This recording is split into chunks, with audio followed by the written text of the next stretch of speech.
Okay, the game right now is going to be Priests of Ra. I've played Ra a long time ago and remembered liking. And this appears to be, as far as I can tell, pretty much the same game. My memory isn't strong enough to distinguish something. I don't know how long ago I played the original. Back when it first came out, probably, because somebody came back from a convention or something with it. So, you know, it was something I played a couple of times one day, maybe played once more 3 years later, and then saw this at a reasonable price and said, you know, I liked Ra, and like another game that I did the same with, but I don't know where it is, Fossil. Even though it's not really my type of game in general, it's nice to have a few light little things like this to pull out if you ever have opponents. My wife enjoyed it with me. We played a few games of this, and let me go quickly through the rules. It's kind of interesting, and it makes sense, but when I look through my my request list, just about everything that's requested is a fairly large war game. I don't know if that helps. It certainly cuts down on the light. Yeah, tick, tick, tick, kind of cool. Okay, briefly through the rules here. So you've got a bunch of different components shown here, and I can pull them out and show you to them, or show them to you. But for the most part, you're going to see them during play. They're going to get drawn out of here, and I'll do the setup and show some of them in a little bit. But we've got a bunch of different things. Ra tiles, which force an auction. This is an auction game, of course. People, farmers and warriors, merchants and scribes. Pyramid chambers, which allow you to build a pyramid. Priests, which we'll see how they work. Buildings, which are the granary fortresses and markets libraries, and then some additional pyramid markers that don't have colors on them, so they're actually worth less. And in here also are 10 plagues, which are bad things in general. You don't want to get them. And that's all shuffled up in here, and it's going to get dealt out on the board, and you'll see how that works in a moment. We also have these scoring chips. Each player is going to get a starting hand of scoring points just so that they have points to bid with at the beginning. And these are part of their victory points at the end of the game. These are also little scoring markers used for specific circumstances. These suns are part of the bidding operations of a different sort. They're what you bid with, actually, but you also gain them in bids. And again, you'll see how that works. It's kind of an interesting thing. And then there's the Ra token, which is used to institute an auction if you don't go in randomly. I'll kind of set up here that doesn't really do much, but we're going to play. Let's see. It holds 5 players. I don't want to play with 5. I don't see a reason for it particularly. So what I'm going to do is I'm going to play 4 players. I don't think it affects. Well, it may affect which suns we have in the game, but that's okay. I just don't want to play with the full boat for this, for whatever reason, and I've never really tried. Okay, so now, what do we have here? Somewhere or another it tells me which suns I leave out, but it looks like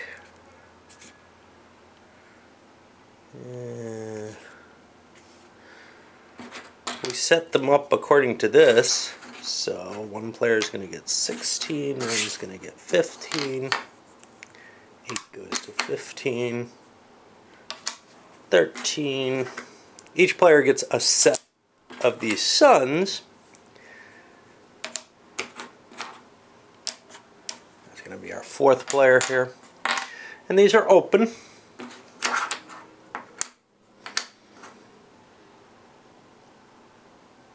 One isn't in here? That can't be right. Yes, it is. Oh, I'm only playing 4 players and I've set up a 5-player deck. Okay, anyway, the suns are set up according to the different players. And I'll align that for the 4 players that I'm using. And then,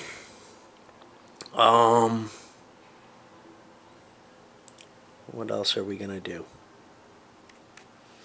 Okay, whoever starts with the highest sun starts the game out. Oh, the one is going to go in here. And that's available to the auction. That's the point. When you buy something with a sun, it goes in here and you get the last sun taken, I believe.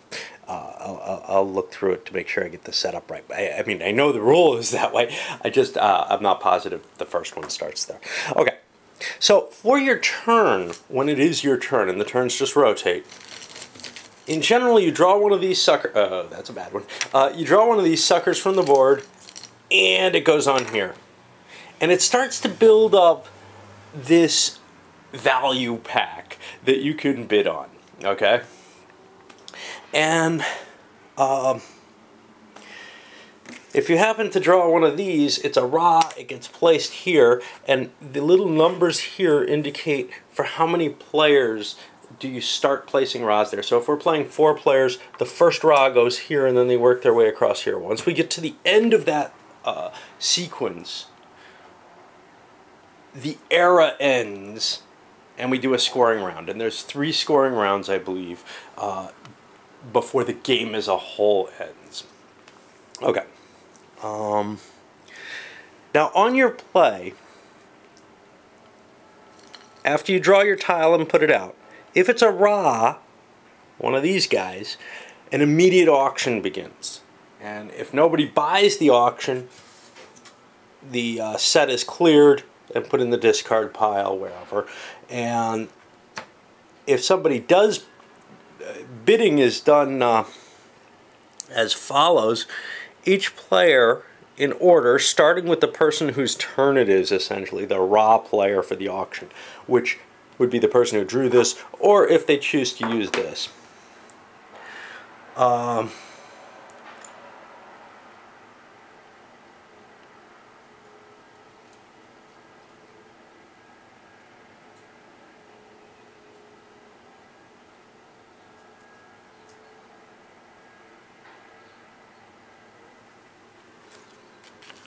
Then you auction around bidding on the tiles, and you're bidding with your face-up suns, the ones you haven't used yet, as it were.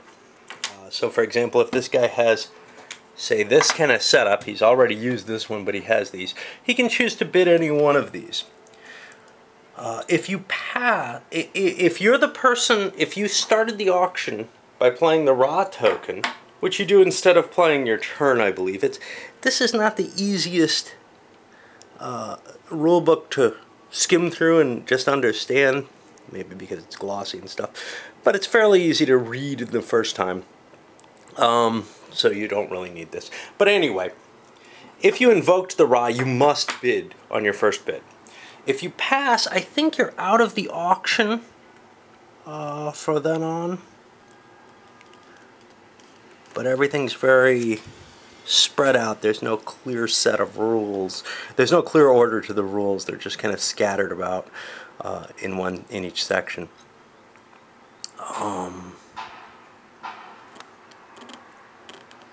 Okay.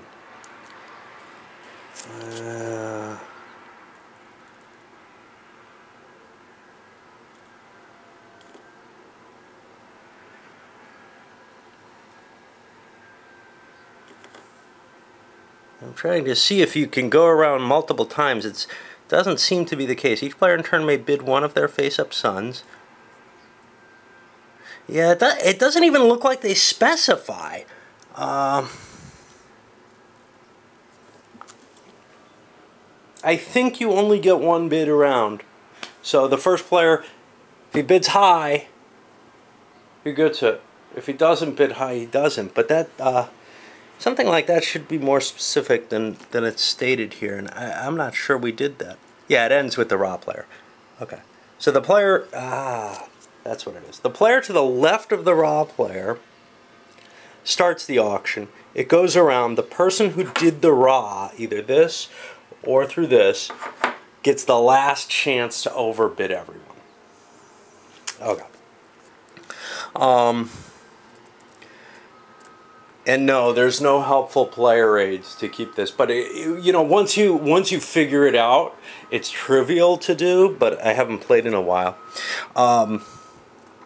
Okay, so if you win the auction, let's say this guy wins it with an 11 bid.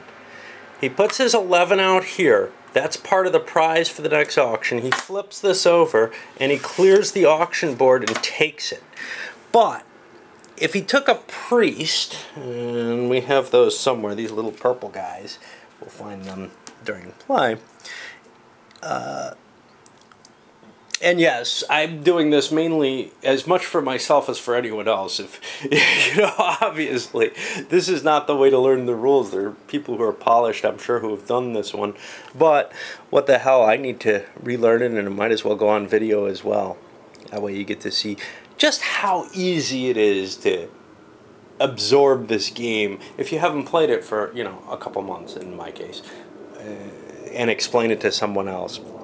If you've played it regularly, it's probably trivial. Okay. So you take the sun, and that becomes part of your, that's going to be your hand for bidding in the next round that you're collecting there. It's also going to count for victory points on the last round. So things that you win there become victory points. So you want to get high scores in either case. All right. And then you continue until an epic ends. Now, an epic ends when there are enough raw tokens to have stretched from the number of players who started, their space here, all the way down to here. When the last one of these is taken, the epic ends. Now, invoking raw like this doesn't end the epic. Another thing that can end the epic, however, is if everybody uses up their bidding tokens, their suns. And at that point, the raw track is cleared, and after the auction on the last sun. Okay. After each epic, you score, and you're going to score based on your people, and this is all very kind of procedural in terms of what you do, and there's no little helpful cheat sheet again about any of this, although there is a version in German in case you know you want to rip the rule book in half and try to read two different languages. Okay, no. So what happens is if any player has at least 2 farmers and no one else has more than them, they get 5 points, and that's using the scoring markers.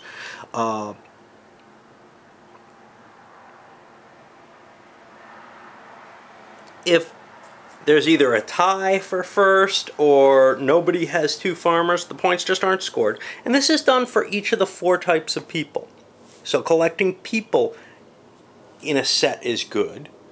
But here's the problem. Your people are going to die. They're going to go into the discard pile, so they only score for you for 1 round of scoring. Buildings, on the other hand, will last.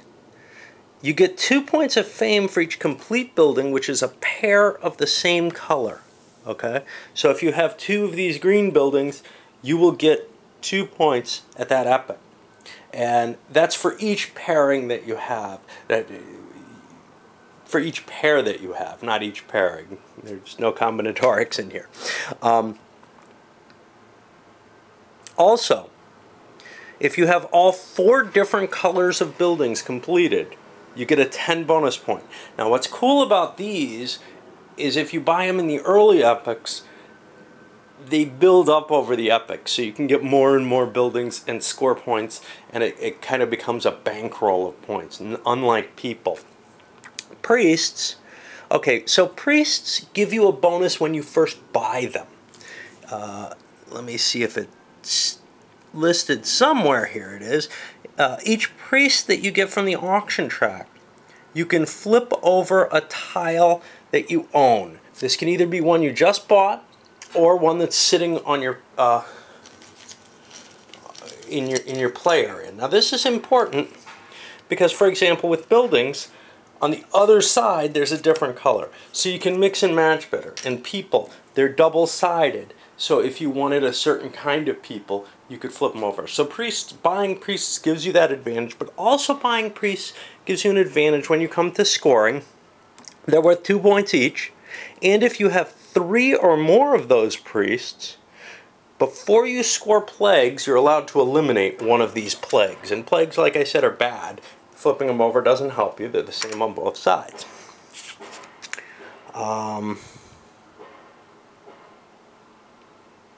And this is the only way you get rid of plague. Plague is also a permanent effect. Priests are people, however, so they die at the end of the epic.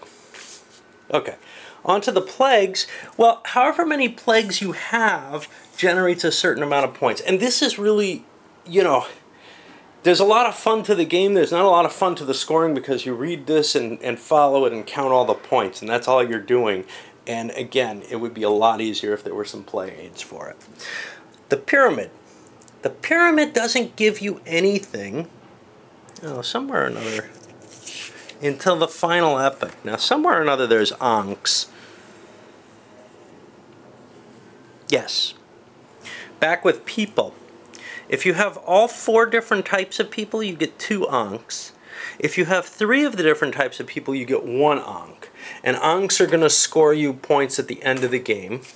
But jumping back, and yeah, I know, but, you know, it's this hard to understand in looking at. And unless somebody just explains it to you, these rules are not well written and more importantly, not well organized. Okay, so the pyramids, yeah, I'm not well organized either. I know.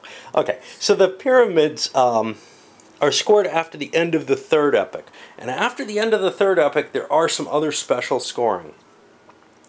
So pyramids that you buy, you don't get anything for in the epic you buy them. But if you have at least a height 4 pyramid, that means 10 of these tiles essentially, you're going to get 20 points. If it's a height 3 pyramid, which is 6 of those tiles, you get 10 points. And you get 5 points if you have 3 of them, or a pyramid of height 2.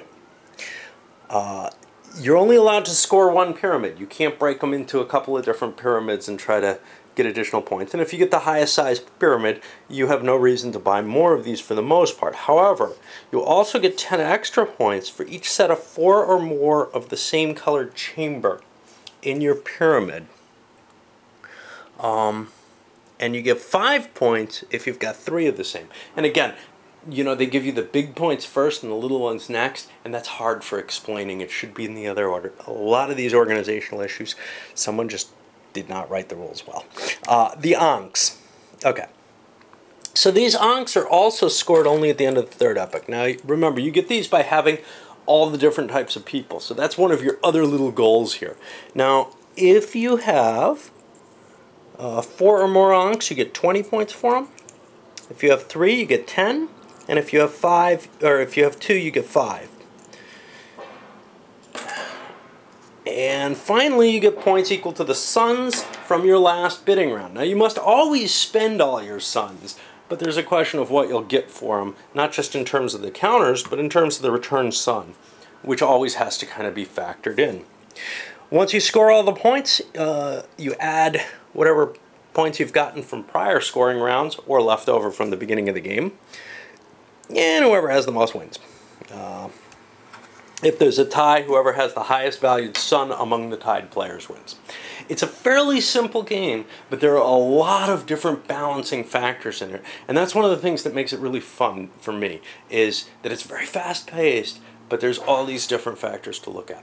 Anyway, I'll put this up, and I'm probably not going to get to play, well, I might be able to slip an epic in here and there during work and get this done, just because I've got these damn, when I save something it takes like 15 minutes, and this is not a long game. Alright.